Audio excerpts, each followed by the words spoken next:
भारत के finance sector में एक बड़ी साझेदारी हुई है। मुकेश अंबानी की जियो फाइनेंशियल सर्विसेज और अमेरिका के बड़े बैंक ऑफ अमेरिका अब साथ मिलकर भारत के लैंडिंग मार्केट में उतरने जा रहे हैं। डील करीब 18,270 करोड़ रुपए की है और बैंक ऑफ अमेरिका की कॉर्पोरेट सब्सिडियरी एनबी होल्डिंग्स जियो फाइनेंशियल की एनबीएफसी सब्सिडियरी जियो क्रेडिट में 49.9% तक हिस्सेदारी ले सकती है। लेकिन सवाल है कि बैंक ऑफ अमेरिका ने जियो क्रेडिट पर इतना बड़ा दाव क्यों लगाया है और इस डील से जियो फाइनेंशियल को क्या फायदा होगा। आइए आसान भाषा में पूरी कहानी समझते हैं। नमस्कार, मैं हूं चिराग ठाकुर और आप देख रहे हैं विस्तार। दरअसल इस डील के तहत जियो क्रेडिट बोफा की सब्सिडरी को करीब 6,613 करोड़ रुपए की इक्विटी शेयर जारी करेगी, जबकि 11,655 करोड़ के वारंट्स दिए जाएंगे। इन वारंट्स के कन्वर्जन के बाद एनबी होल्डिंग्स की जियो क्रेडिट में हिस्सेदारी बढ़कर 49.9% की जाएगी और इस निवेश के आधार पर जियो क्रेडिट की वैल्यूएशन करीब $3.8 बिलियन यानी लगभग 32,000 करोड़ रुपया की गई है। यानी जिस जियो क्रेडिट ने 2 साल से भी कम समय पहले अपना लैंडिंग बिजनेस शुरू किया था, उसकी वैल्यूएशन अब हजारों करोड़ रुपए में पहुंच चुकी है। अब सवाल है कि जियो क्रेडिट में ऐसा क्या है।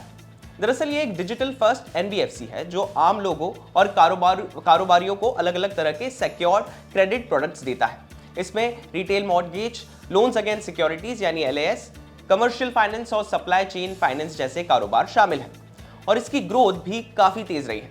जून 2026 के अंत तक जियो क्रेडिट की 30,666 करोड़ रुपए पहुंच चुकी है और कंपनी के मुताबिक ये आंकड़ा 2 साल से भी कम समय में हासिल किया गया है।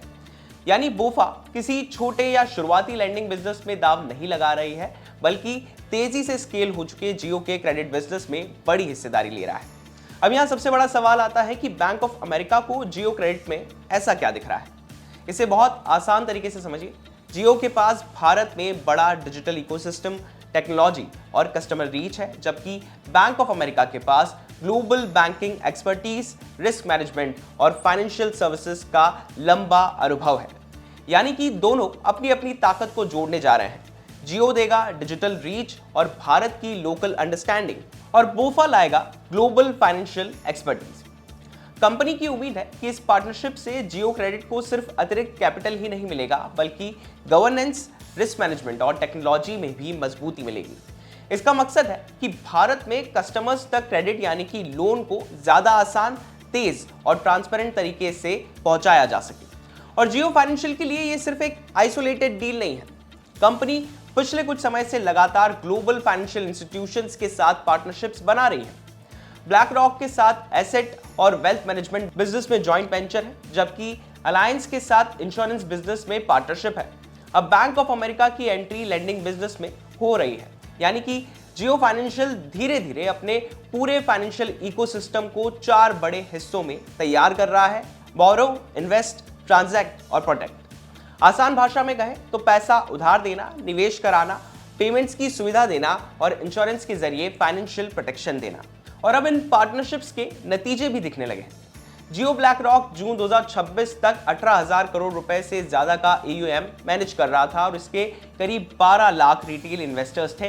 वहीं अलायंस जियो रीइंश्योरेंस ने FY27 की पहली तिमाही में 266 करोड़ रुपए का ग्रॉस रिटर्न प्रीमियम दर्ज किया है।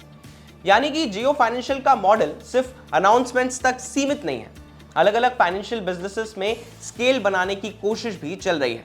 अब बात बाजार की कर लेते हैं। बोफा के निवेश की खबर सामने आते ही जियो फाइनेंशियल का शेयर 3% से ज्यादा चढ़कर करीब 263 रुपए तक पहुंच गया। हालांकि बाद में मुनाफा वसूली दिखी और शेयर करीब 258 रुपए के आसपास ट्रेड करता नजर आया। लेकिन तस्वीर पूरी तरह से बुलिश नहीं है। 2026 में अब तक जियो फाइनेंशियल का शेयर 13% से ज्यादा नीचे है और पिछले 1 साल में भी करीब 23% का नेगेटिव रिटर्न दे चुका है। यानी कि इस पार्टनरशिप ने सेंटिमेंट को जरूर सहारा दिया है, लेकिन स्टॉक के सामने अभी भी कई चुनौतियां बाकी हैं।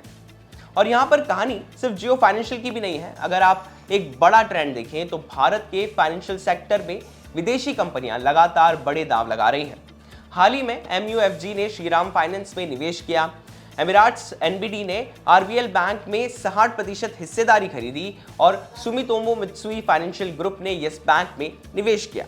यानी कि ग्लोबल फाइनेंशियल जायंट्स को भारत के लैंडिंग और फाइनेंशियल सर्विसेज मार्केट में बड़ी ग्रोथ अपॉर्चुनिटी दिखाई दे रही है। तो कुल मिलाकर जियो फाइनेंशियल और बैंक ऑफ अमेरिका की ये डील सिर्फ 18,270 करोड़ रुपए के इन्वेस्टमेंट की कहानी नहीं है। ये भारत के तेजी से बढ़ते फाइनेंशियल मार्केट पर एक ग्लोबल वोट ऑफ कॉन्फिडेंस भी है। एक तरफ जियो के पास है डिजिटल स्केल और भारत की लोकल रीच, तो दूसरी तरफ है वोफा के पास ग्लोबल बैंकिंग एक्सपर्टीज, टेक्नोलॉजी और रिस्क मैनेजमेंट का अनुभव। अब असली सवाल यह है कि 2 साल से भी कम समय में 30,000 करोड़ रुपए से ज्यादा की लोन बुक बनाने वाला जियो क्रेडिट वोफा की मदद से कितनी तेजी से आगे बढ़ता है, और क्या आज की 26.5% की शुरुआती हिस्सेदारी आगे चलकर 49.9% तक पहुंचती है।